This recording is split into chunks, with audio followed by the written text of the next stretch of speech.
গেল কয়েকদিন আগেও ভয়াবহ বন্যায় বিপর্যস্ত ছিল গোয়াইনঘাটের জনজীবন। অনেকে আশ্রয়কেন্দ্র থেকে বাড়িঘরেও উঠছিলেন। পানি কমার সাথে সাথে রাস্তাঘাট ও ঘরবাড়ির ক্ষতচিহ্ন ভেসে ওঠে। অনেকে বাড়িঘর মেরামতের কাজ করছিলেন।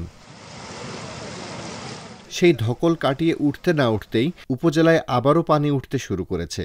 এতে করে নিম্নাঞ্চলের মানুষের মাঝে নতুন করে আরও ভয়াবহ বন্যার আতঙ্ক বিরাজ করছে। ১৩ জুন রাত থেকে টানা বৃষ্টিপাত ও উজান থেকে নেমে আসা পাহাড়ি ঢলে নদ নদীর পানি আবারও বৃদ্ধি পাচ্ছে, আর এতেই জনমনে ফের দ্বিতীয় ধাপের বন্যার শঙ্কা দেখা দিয়েছে।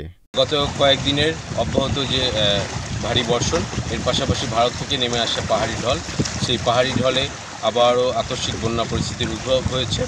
আমাদের এখানে যে গোয়াইনঘাট থেকে জাফলং, রাধানগরের এখানে যে শিমুলতলার যে পয়েন্ট রয়েছে, যেটি এর আগেরবার বন্যায় প্রথম প্লাবিত হয়েছিল, সেটিতে আমরা দেখতে পাচ্ছি যে এখানে পানি ইতিমধ্যে রাস্তার উপর চলে এসেছে। যান চলাচল সেটি ব্যাহত হচ্ছে।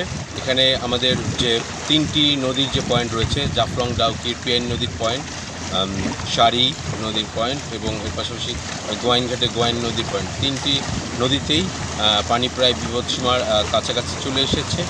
সদর ইউনিয়নের বাসিন্দা শরীফুদ্দিন জানান, গেল বন্যায় মানুষের অনেক ক্ষতি করে গেছে, আবারও বন্যার আশঙ্কা করা হচ্ছে। টানা বৃষ্টির কারণে রাস্তাঘাটে পানি উঠে ভোগান্তিতে পড়তে হচ্ছে, বাসা থেকে বের হওয়া যাচ্ছে না। গত কয়েকদিন ধরে টানা বৃষ্টি আর উজান থেকে নেমে আসা পাহাড়ি ঢলে উপজেলার নদ নদীর পানি আবারও বৃদ্ধি পেতে শুরু করেছে। ডাউকি, সারি ও পিয়াইন নদীর পানি আস্তে আস্তে বৃদ্ধি পাচ্ছে, যদিও এখনও নদ নদীর পানি বিপদসীমার নিচ দিয়ে প্রবাহিত হচ্ছে। টানা বৃষ্টিপাত ও ভারতের মেঘালয় থেকে নেমে আসা পাহাড়ি ঢলের কারণে ২৩ জুন রাত থেকেই গোয়াইনঘাটের ডাউকি, সারি ও পিয়াইন নদীর পানি বৃদ্ধি পেতে থাকে। পানি বৃদ্ধি অব্যাহত থাকায় উপজেলার বেশ কয়েকটি ইউনিয়নে আবারও পানি উঠতে শুরু করেছে।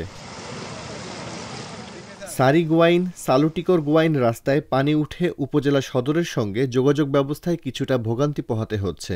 এ ব্যাপারে গোয়াইনঘাট উপজেলার নির্বাহী কর্মকর্তা মোহাম্মদ তৌহিদুল ইসলাম জানান, গোয়াইনঘাটে নতুন করে আবারও পানি উঠতে শুরু করেছে। নিম্নাঞ্চলের মানুষদের আগে থেকেই সতর্ক করা হচ্ছে।